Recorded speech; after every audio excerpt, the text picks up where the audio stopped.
Comes through, finds the football and then doesn't get rid of it quickly enough.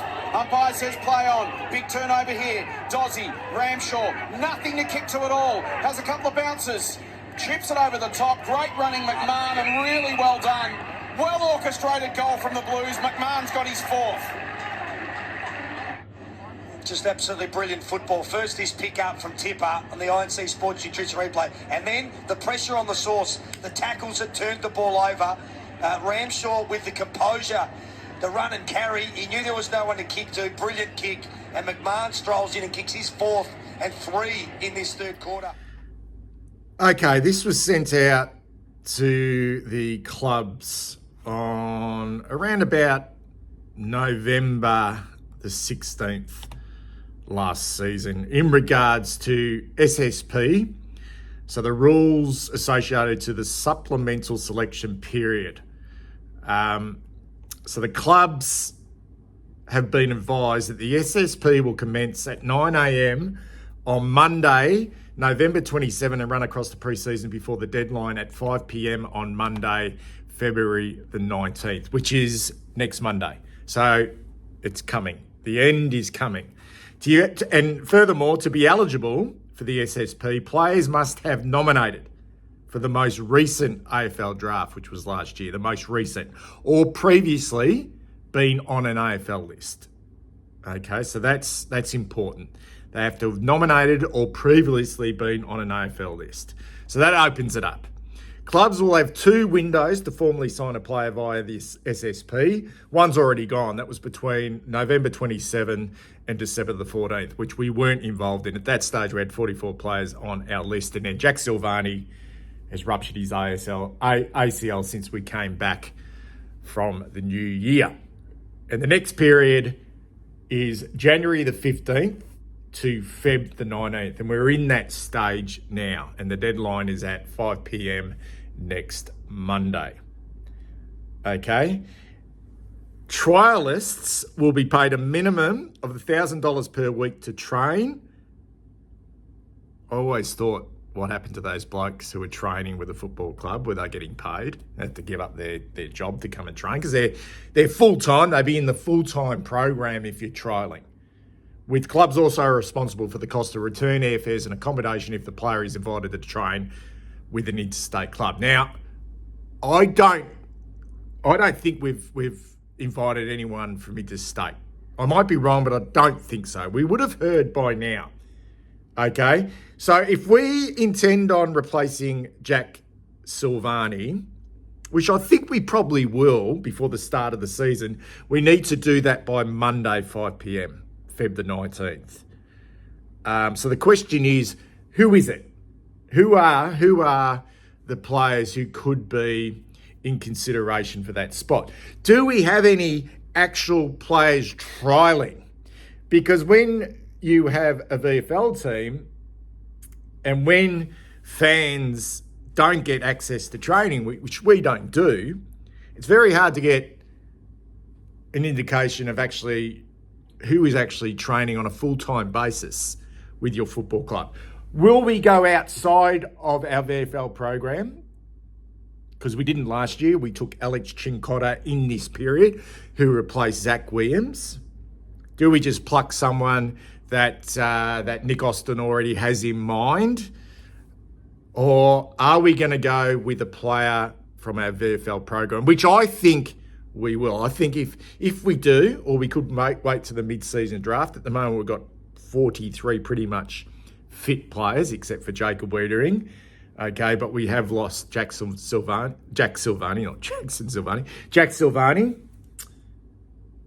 Or do we wait to the mid-season draft? That's the big question. We're going to find out, guys. We're going to find out. We will find out. We might find out this week. We will find out by Monday if we have a new player, a new listed player at our football club. This isn't a whinge about not going to training, but when I think fans have been to one open training session in the new year, which is pretty poor. Let's face it, it's pretty poor. And all we really get in regards to information from the club are these sugary little sort of video snippets of the players training. We also get photographs of players, and that's about it. Unless, there's rumour mills and et cetera, but this has been pretty quiet. I don't think there's been a lot sort of said about whether players are trialling, and I'm sure there is. I'm sure we have blokes training full-time with the football club. The big question is, will we take someone over the next 7 days, or whether we will wait until a mid-season draft? So I'm here just to talk about some players, okay? Because I think if we do take that option of getting someone before February the 19th, it's going to come from our VFL program. That's what I think. And why wouldn't it? Alex Chincotta last year, there must be someone who maybe deserves an opportunity to at least get on an AFL list. That footage that the club put out last week of Adam Sard moving through the back half in match sim, going through slow motion, okay, there was a unidentified player in the background, and I call him the mystery man. Who is that man with the long flowing locks and the headband who is training with our football club? Now, is he training full time?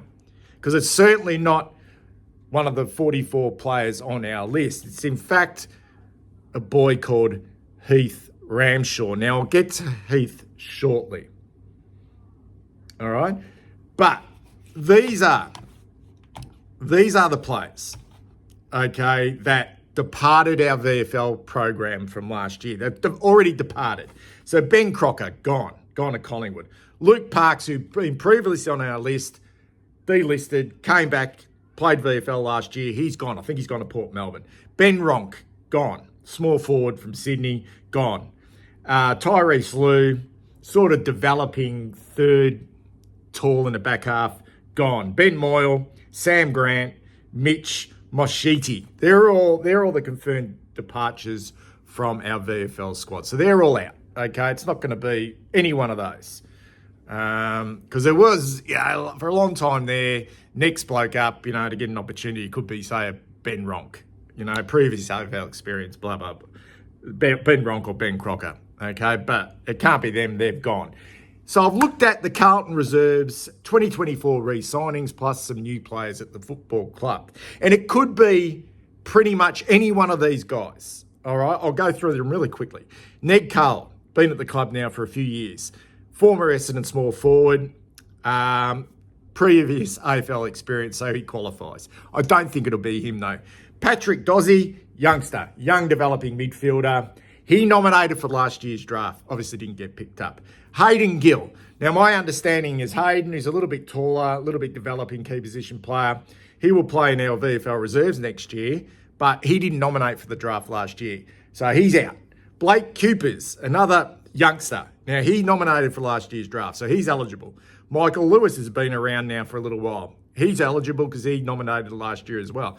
Xavier Marr, who was developing really well, then had that ACL injury. He's come back as well. He's re-signed. He nominated for last year's draft. Okay, Aidan Mills, another youngster known as AJ Mills. He nominated as well. Okay, and let's have a look now. We've got Heath Ramshaw. He nominated for last year's draft. Lockie Swanee, he nominated for last year's draft as well. And so did Archie Stevens. So all those youngsters, they could be eligible. All right, and the other two interesting ones, two guys that we picked up, are Patrick Nash, okay, the former Richmond father and son, who also then went to the West Coast Eagles. He got delisted. He's come across to play with our VFL. He's had previous AFL experience. And also Lockie Young, who was a rookie in 2019 for the Western Bulldogs. Coincidentally, he was picked up by Nick Austin in 2019. So there's a relationship between them two. He was at the Doggies for a couple of years as a rookie, played a few games, and then went and played 35 games for North Melbourne over the last couple of years. He's going to play in our VFL team next year as well. So they're eligible. But I don't think it's going to be either Patrick Nash and Lockie Young. So I'm going to narrow it down to two players, guys. And will we go like for like for Jack.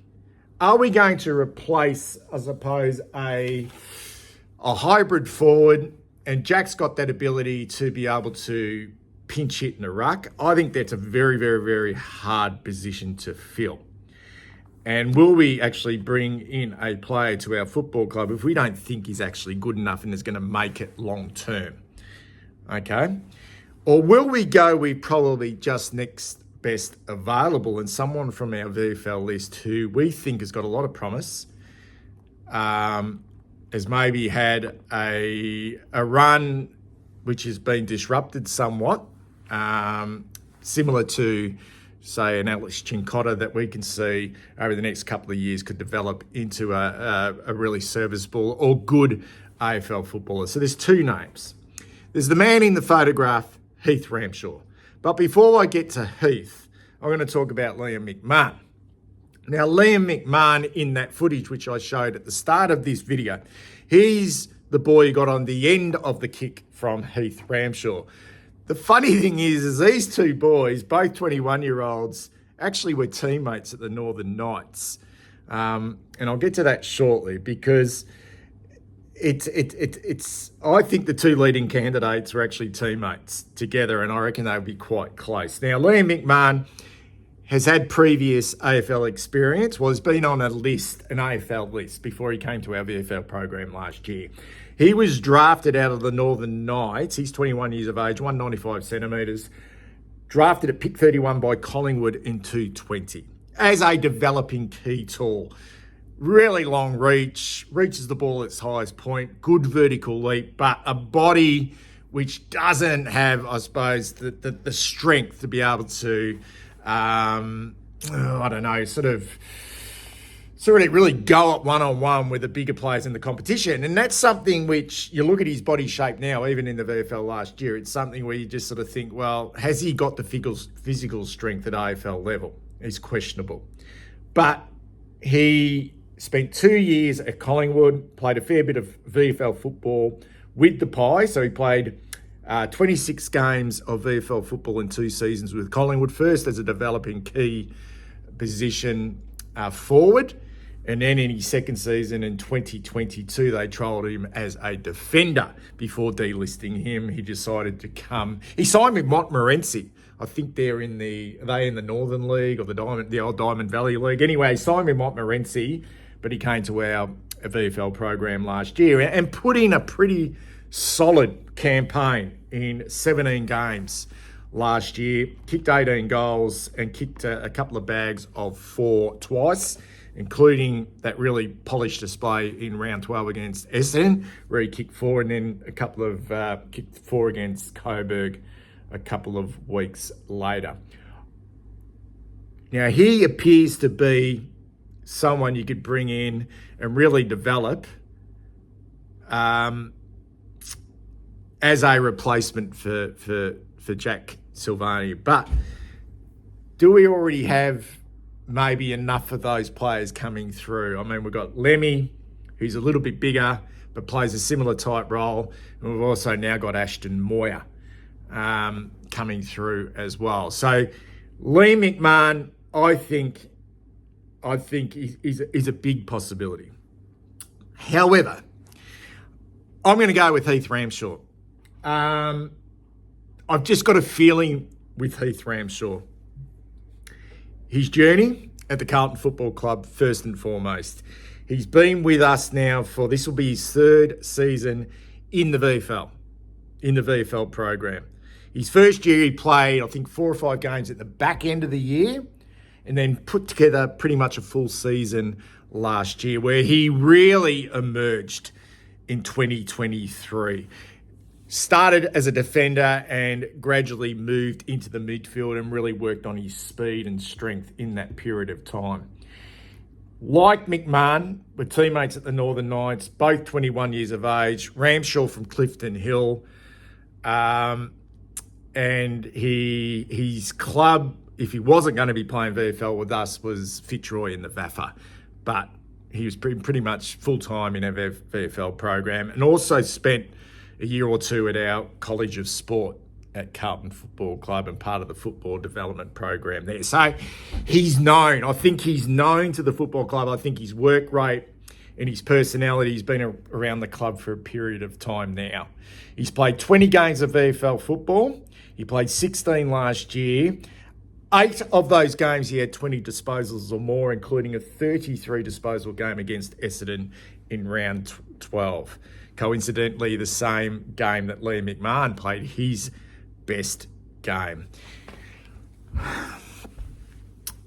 Heath Ramshaw also was voted in the VFL Best and Fairest last year, which was won by Jackson Binns.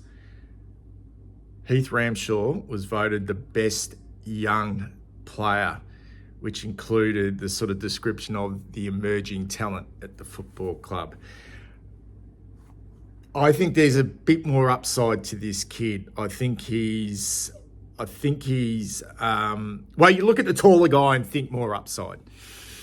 But does McMahon have that natural aggression to make it at the level? I think that's something, just watching him at VFL level, he doesn't have that aggression in his game.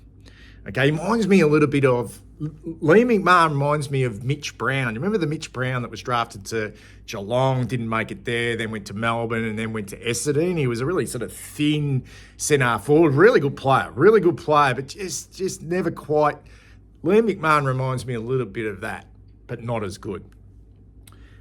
This kid, though, Heath Ramshaw's got something about him. He's got not so much if it's swagger. He looks the part. But he's got some speed. He's moved into the midfield. And I'm liking him a little bit to John Newcomb from Hawthorn, but I'm not getting too carried away with that. But a similar type size, and plays the game in a similar manner. Got some good speed, got some good strength, and has got an appetite for the contest. So my pick before February the 19th, or even on February the 19th, which is next Monday, to be the newly crowned 45th player on our list, is Heath Ramshaw. Tell me what you think.